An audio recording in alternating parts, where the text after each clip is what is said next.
Rubber component expo অনুষ্ঠিত হয় শুক্রবার। এদিন রাজধানীর হাপানিয়াস্থিত মেলা প্রাঙ্গণে অনুষ্ঠিত হয় এই প্রদর্শনী ও মেলা। উপস্থিত ছিলেন ত্রিপুরা শিল্প উন্নয়ন নিগমের চেয়ারম্যান নবাদুল বণিক।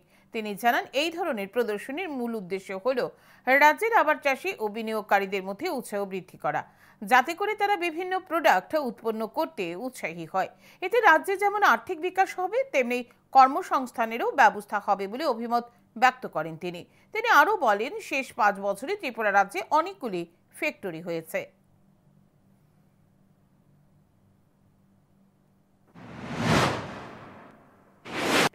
अभी रबर का एक कंपोनेंट एक्सपो कर रहे थे त्रिपुरा में 2025 एक्सपो पहली बार हो रहा है। ये हापानिया मेला प्रांगण में हो रहा है एक्सपो।